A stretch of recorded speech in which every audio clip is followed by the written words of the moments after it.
On this Freestyle Friday, I just want to say that I want to be that resting place.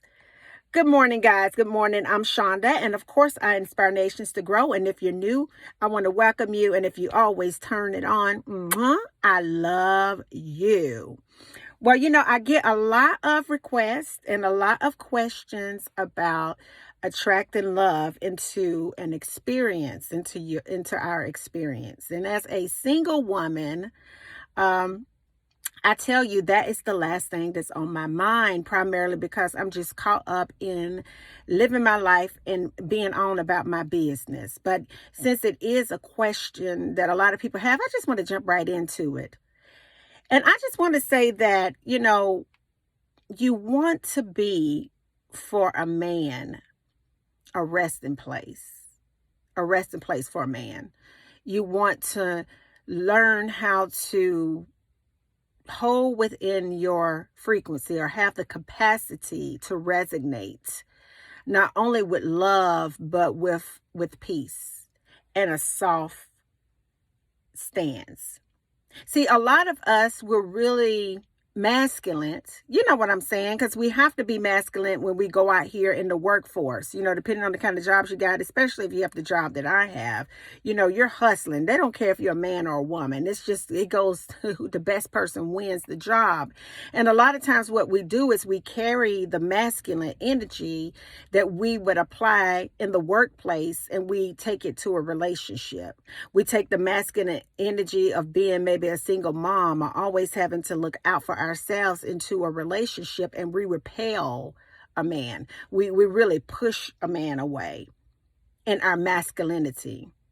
And when it comes to attraction, I've learned that a masculine is attracted to a feminine. See, the problem is a lot of times when we house a spirit that's masculine, we will attract feminine men into our experiences.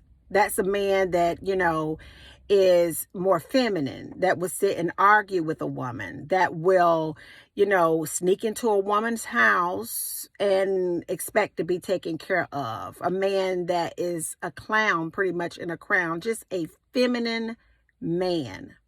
And then we don't understand why we continue to perpetuate the situation, the circumstances, and why we are like a magnet to feminine men. We have to learn to soften the approach and be the resting place for a man. When I think about a man, I was telling, a client of mine this week that the man that God has for me, he has to love me like God loves me. And the man that I'm attracting, I'll love him like God loves him. Because when I think about the relationship that I have with God, it's a safe place. It's a place where I can lay every one of my burdens down, talk about what's going on in my day, ask questions about things that I don't understand. It's a love that it sustains me in my darkest hour. It doesn't judge me. It's just present all the time. It's a still, soft presence that is there to teach me, nurture me, love me, and all that. And no, I'm not saying that you should be God for a man. That's not what I'm saying. But what I am saying is that we need to learn to be soft in our approach. We need to learn that we are the prize. We need to understand that women don't chase no man.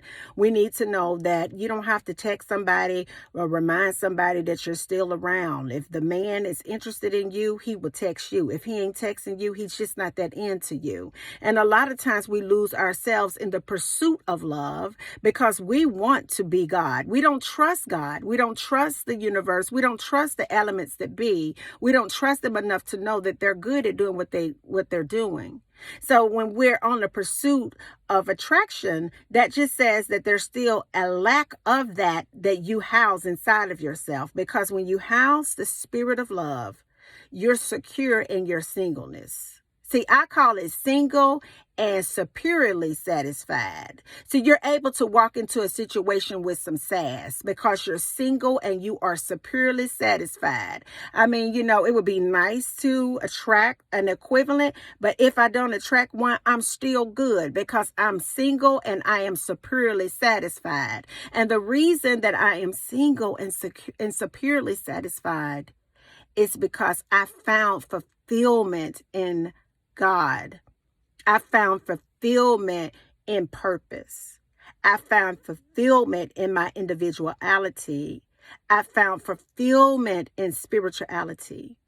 I found fulfillment in the things that keep me going. So I am single and superiorly satisfied. I have sass now to where I'm able to make decisions not based on an emotion, but literally make a decision based on wisdom and based on intelligence. So to my single ladies out there, I want you to know that you should be single and superiorly satisfied. You should have some sass about yourself. You should know that you are the prize. You should soften your stance and really, really, really bask in the relationship with God. You should be able to let your guards down and be the soft energy of femininity and love that God has created you to be.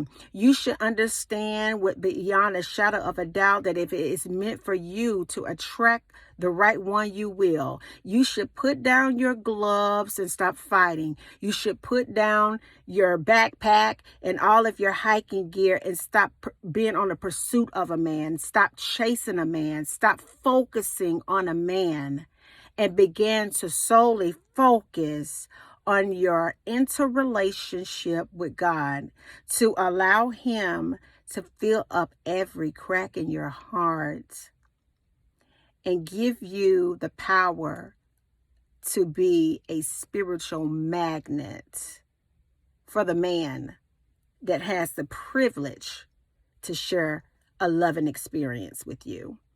And until the next video, guys, peace. Bye now.